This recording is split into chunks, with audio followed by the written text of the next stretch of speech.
Good evening, everyone, and welcome back to Kryptocraft with your host, Nighthawk. We're doing a bit of work on the factory, and primarily it's a bit about time that we do some work on our sorting and storage area. I know I had been talking about doing a lot of stuff with Computercraft to allow auto-retrieval from this area. The problem is that takes a lot of time to write the programs to do that, and I really don't have the time to put together the code to do it and then actually program in all of the items and where they're located. So I think it's time to do a little bit simpler of a storage design and leave off the automatic retrieval system. So what I've done here is I've taken the corner of the factory on the main floor, and I've started putting together a storage room. Let me fix the floor here. The center area is going to end up being overflow, and we may do something different with the floor here. Right now it's all half slabs, so things can't spawn in here at all. But like I said, we may do something different with that later. The lighting also needs to change. I don't like the torches in here, but until I get a chance to actually make the lights, that will do for starters. Now, this is obviously a lot of barrels. There's going to be a lot more. I plan on having it up all the way around at that height. And the important part that is going to make this work is down here. This one little block takes the place of all of the other sorting mechanisms that we have lower in the building, and will actually do it in a much better fashion. Now, there are some quirks to it, though. Specifically, if you put something in here and it doesn't have a place to go, like right now, all of the barrels have an item in them so that nothing else will go into them. That item is just going to sit there. It's not going to go anywhere. So we need to do something to make sure that doesn't happen. And what I have in mind here is a little bit unorthodox, but I'm pretty sure it's going to work pretty nice. The first thing I need, though, is I need to track down the parts to make a red power repeater. And of course, I'm not seeing what I need. Mainly, I need... Oh, there's some stone wires. I need 4 of those. There's 1 stone wafer. I need 3 of the stone wafers. And the thing is, I'm pretty sure I have these parts somewhere around here. There's some more. I guess I can make the other parts. And basically this red power repeater works similar to the vanilla repeaters, except for that it has more options on how long the delays can be set for. So I actually only need 3 of these wires. I'm going to put that in here, and 1 more redstone torch. I think I have another one. I mean, I guess I can make torches, but stick that in there to cook. Oh, there's some torches. Okay, I'm going to take my barrel recipe out for the moment, and we're going to put 2 of these in there, and get 2 of the cathodes rather. Now let's take this and let's set up our recipe here.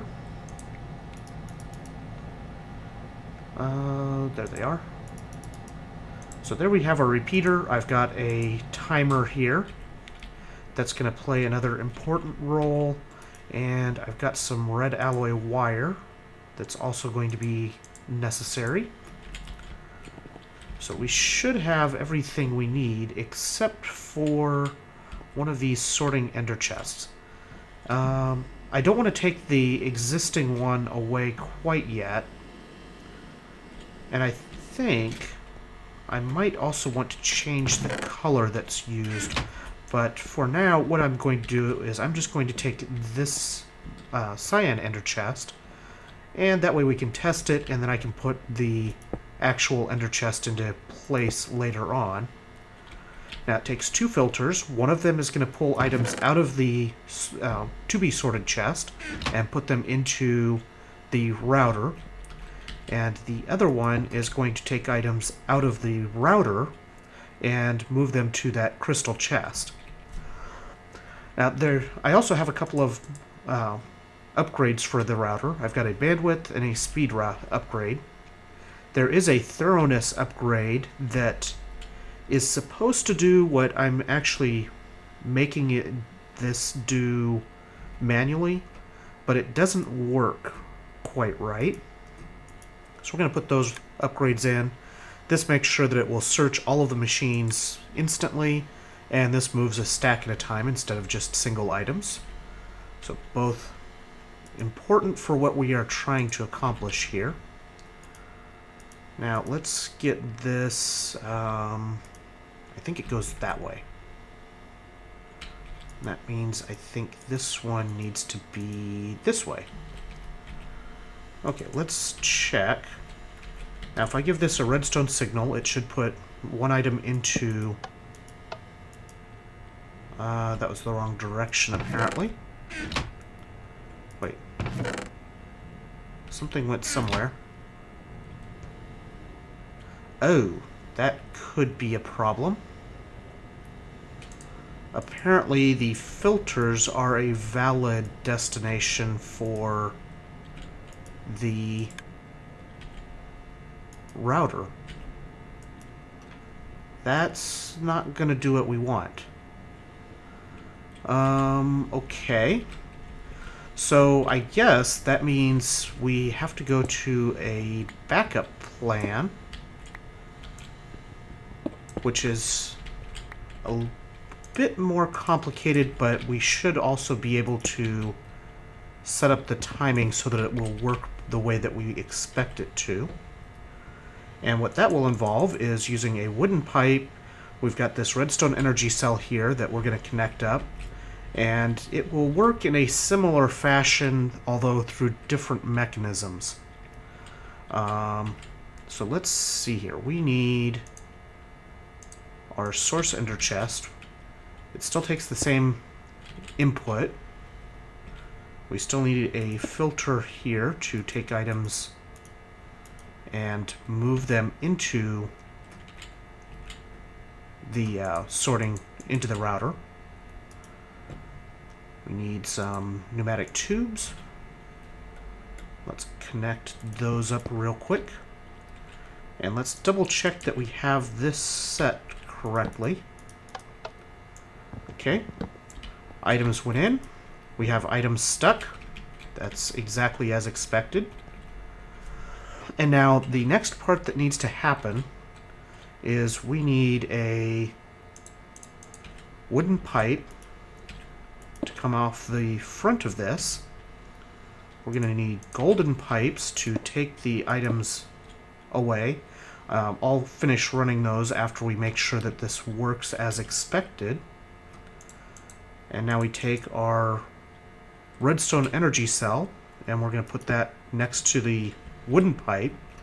And what this will do is when we give it a signal, like if we give this a signal right now, you can see that it pulled items out of the... It powered the wooden pipe so it could pull items out of the router. So let's go ahead and we'll put this back in. Well, actually no, we'll stick this back in the ender chest. And the next thing that we need to have happen here is we need to have a timer. Let's... Whoops. Let's fix our wall here. I meant to just take the ender chest out of there so that I could do this testing without, or get the timer set up without pushing a bunch of items through here, because I don't really want to do that. Okay, so we have a timer. The timer is going to go in this spot, And we want to be able to pull signal... we need to be able to pull signal off of this timer, which looks like it's kind of odd, the timing there. Let's bump that up to every 10 seconds for the moment. And we need to get this signal over to... Let's see, how can we do this?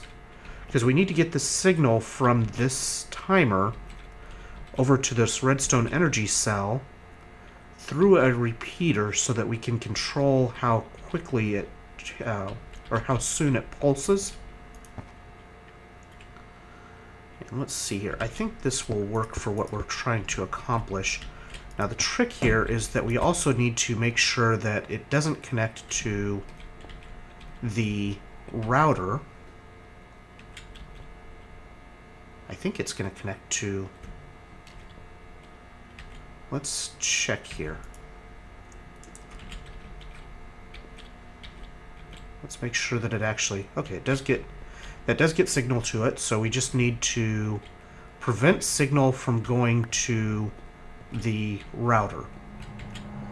And in order to do that, what we need is some microblocks. So let's get our handy dandy saw out of this pouch, and we'll get a piece of red wool and use some red wool for it. So we're going to cut this down to panels, down to covers, and we'll just get a cover strip. And what we can do here is put a piece there and there. And now the only thing that should get powered is the redstone energy cell. So we can put some items in here to make sure that it pulses right. And there comes our redstone that we put in. And now the only thing that's left in order for this to work is we just need to figure out how many tick delay we need to have between the filter getting pulsed and our relay getting pulsed, or repeater pulsing the energy cell here. I guess one other thing that we do need to add is we do need to connect power. Whoops. Let's take that lever off. We don't need that. So this is charging up. We've got our couple of steam engines that are always running that will keep this charged for us. And now let's go ahead and finish running this gold pipe.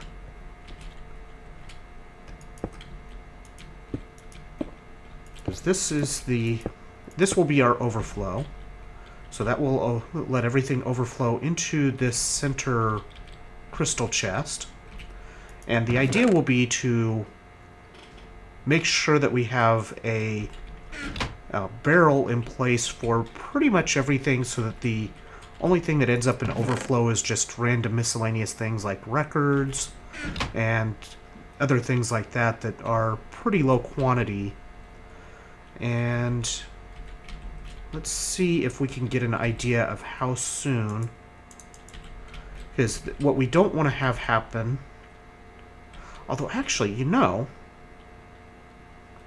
come to think of it, this doesn't need to delay, because what we can have happen here is item comes out of from the filter, and while it's in transit to the router, the redstone energy cell will pulse and pull anything that's left in the router out. So let's take off that delay. The way I was thinking about this originally is pulse, item goes in. If it doesn't move, then the energy cell just would pulse and pull it out before the timer ticked again. But if we pulse as long as we have this pulse long enough so that it doesn't try to push things in too rapidly, then we should be set here. Let's go ahead and stick this in place. There's nothing in here that's going to matter if it gets stuck into the crystal chest there. So we got some dirt. It's going to pulse here in just a moment. The dirt goes out. Next item goes in. So it looks like we could probably bump this to around 5 seconds and still be okay. That actually looks pretty nice. And simpler than I was actually envisioning. Let's go for 8 seconds.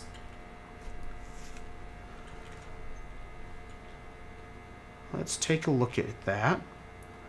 That's looking really nice. I like that. So now, the next thing that we need to do is turn off the existing sorting system. We know this is always going to keep things pulled out of here, so we don't have to worry about that part.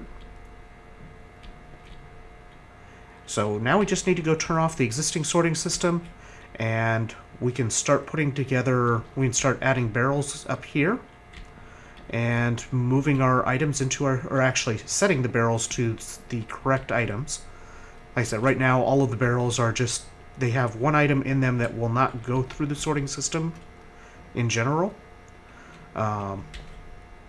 Let's go up there and take a look real quick so I can point this out a little bit better. So right now, like most of these have just spruce planks in them. Some of them have this gray rock wool, and those are things that are not generally going to hit the sorting system.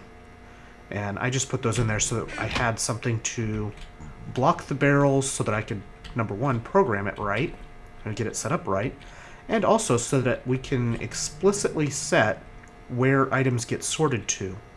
Because we don't really want to sort everything into the same play, or into random places around this wall, because then we can't find things anyway. So, what we need to do is get set up so that we can take all of those items in our big sorting system downstairs and move them up here. And fill out the rest of the wall with barrels, which a lot of those will come from downstairs as well. So let me go ahead and I'm going to take a quick break and go ahead and start moving some of the ender chests around and get things going. So I'll be right back. Okay, so I've got a fair bit of the items moved up here. There's still a ton of things left down in the basement to migrate over to the new sorting system. I somehow managed to make a bunch of redstone disappear in the process. I'm not sure how. I had like 250 stacks, and now it seems to be significantly lower. I'm not sure what I did wrong there. I also disabled the failover, the automatic pull-out for overflow for the time being, just while I get the items moved so that I can use a higher timer rate. Once everything is moved up, then the timer rate it isn't quite as critical that it be as high, but if I have it too fast right now, then things get stuck, or it would actually pull things out of the router before they get moved into a barrel. So change that, and it's starting to starting to whittle the number of things down here a fair bit. Got a long ways to go. I'm not going to do that on camera for sure, just because there is so much that has to move. And I'm thinking about how some of this stuff is going to be handled in the future, because, for example, right now we have this industrial TNT maker in the basement here, and currently it doesn't produce enough gravel to keep it running, so that's something that needs to be fixed. But I'm thinking that this should feed into, I should feed the output of this last fabricator into the sorting ender chest, so that all of the industrial TNT just ends up in the storage room upstairs. And I've also got a few other things from down here that need to be added to the sorting. So what I'm doing, I'll show you kind of how I'm managing setting which barrels things go into right now, is I'll just put a bunch of things in that are not currently sorted, and then I can just knock the wool off of, or knock the holding block out of the spots that I want that to go. Unfortunately, like currently have all of the various ingots on this side. Well, that's not enough barrels, so I think I'm really going to have to rethink where I put some of these things, because they don't fit. Now, the uranium might not stay there, I'm not sure. But let's go ahead, we'll put the coal back here, and let's put coal dust here for the time being. And we'll toss that in there, and we'll also put ender pearls. Let's toss that in there. We'll put ender pearls over in this barrel for now, I guess. Let's see, I didn't put an expander on the ender pearls, so that's good. The other thing that I'm thinking I'm going to need, and I might not store wool in here, or I might not store dyes or something. Those, maybe I'll just, I'm planning on having the dyes from the bees over at the bee workshop, because I'm kind of thinking that the main, we'll go over there real quick, I'm thinking that the main hall, not in this room, but this area out here, might get changed into a kind of like a shopping center, you know, with lines of shelves, i.e. barrels, of various things in it. Not sure how I feel about that quite yet. Clearly, this one little corner is not going to be enough to, well, I say little, it's actually a pretty large area.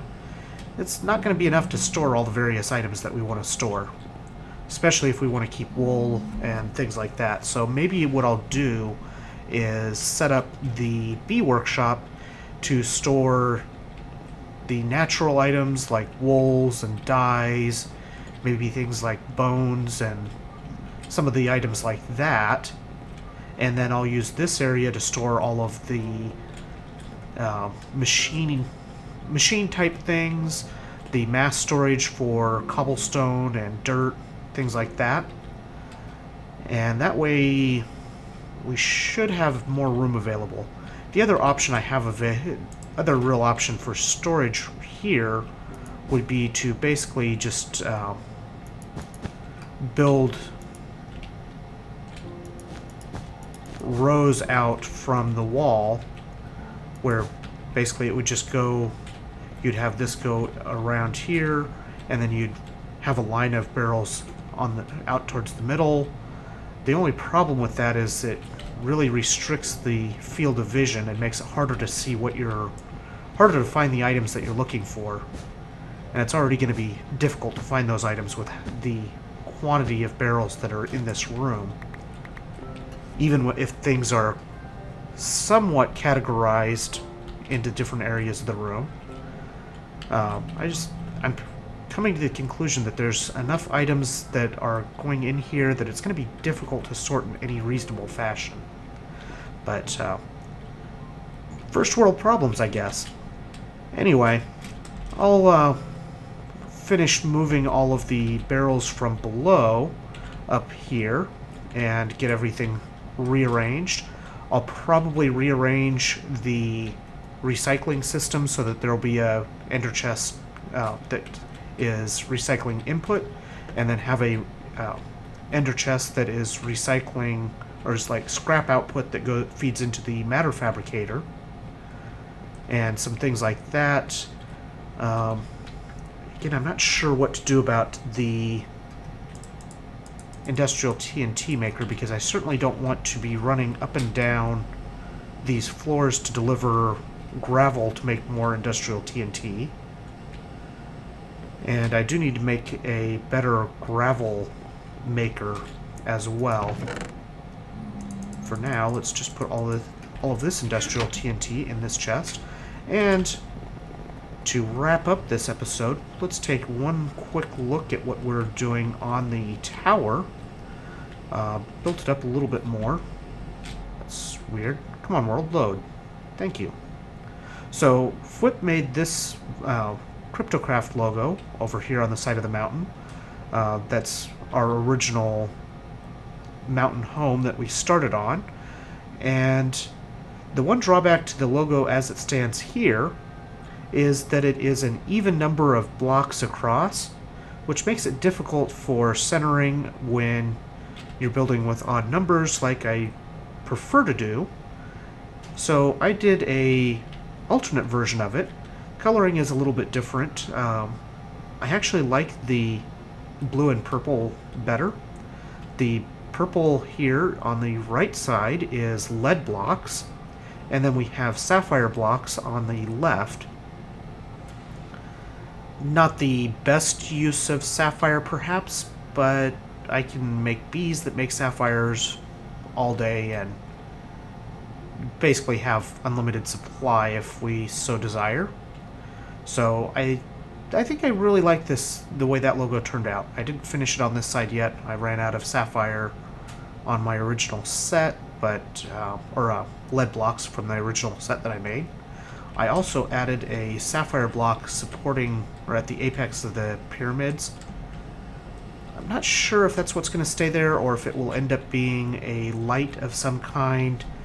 It would be really, actually, come to think of it, it'd be really cool if I could have a light that would rotate like a kind of this searchlight beacon type of thing. That would be kind of cool. I don't know of any way of doing that off the top of my head, but it would be pretty cool to do that. If you have ideas for that, leave comments or make a video response that shows how to do it, and perhaps your idea could feature there. In any case, that's going to do it for this episode. I hope you guys enjoyed, and I will see you guys next time. Bye.